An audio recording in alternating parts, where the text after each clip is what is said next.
Diane, you have been state secretary for 45 years. What happened that brought you to this job? In September of 1966, Bishop Roy H. Phillips had asked me to come to Macon to serve as the state treasurer. I was a very young girl, and at that time, I had no idea where this journey would take me. And I've asked the question a lot of times and said, I wish I had have asked Brother Phillips why he chose me, because I'm from a small town in the northern part of the state, Tryon, Georgia, and I don't have a generational background with the Church of God of Prophecy. But I guess I have to lean upon the fact that Jeremiah the prophet said, I know the plans that I have for you, saith the Lord. And I really believe that this is the plan that he had for me. Because there's no other reason, because of not having anybody in the Church of God of Prophecy, why did he choose me? And I think it was because God chose me. And not only for this job, but when I came here, he had a plan that changed my life forever. When I came here, I met my husband, and I've had spent 44 years with him, and it's all been a journey of joy, and I just thank the Lord for what he's done for me. How was it you came to know Brother Phipps, the state overseer of Georgia, since you had no family background in the Church of God of Prophecy?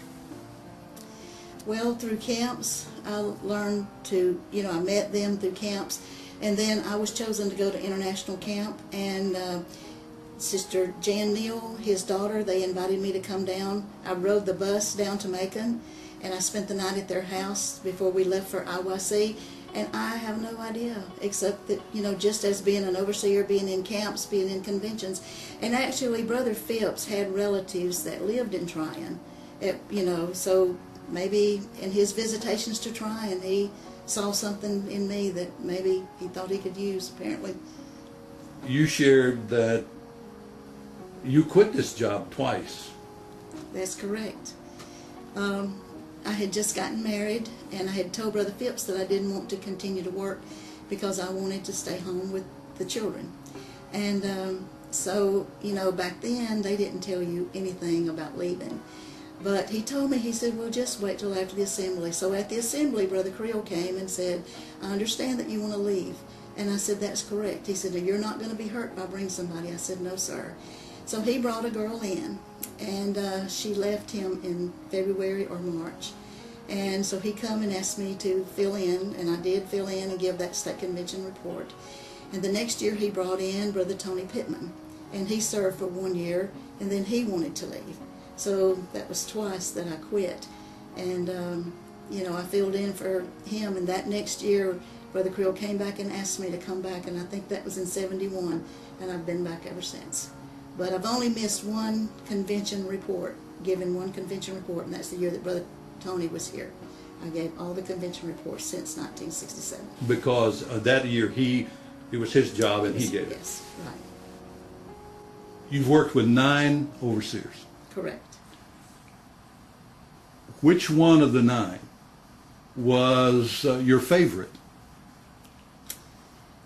Well, my mother taught me I would never say which was my favorite, because it might make somebody else feel like that they were not my favorite.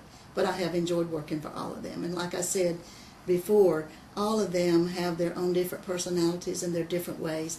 But my philosophy has been, when an overseer leaves, he leaves. And the new man that comes in, he's a new man, and I have to do what he does regardless of how another person did it. He's the boss, he's the overseer. And it's the same way with pastors. You know, that's what it's been my philosophy through the years. If one of my pastors gone, you know, and a new one comes in, you know, you have to forget what the past one did, but you have to do what this one wants. You mentioned Brother Phipps, I believe it was, said something to you about a retirement program, and your answer was, I'm not going to be here long enough to start a retirement program? That's correct, but I think that was Brother Eddie Gray. Brother Eddie Gray had told me, he was on the finance committee, and he said, Diane, we need to get a retirement for you, a matching program. And I said, well, Brother Gray, I said, I don't think I'm going to be there long enough for it to be beneficial. And I think that's probably been 20 or 25 years ago. It would have been beneficial, but I didn't think I would be here. And several overseers, I've wanted to quit, but then when, you know, they leave, a new man comes in, I cannot walk out. So I have told Brother Billy Adams that I want to leave before he leaves.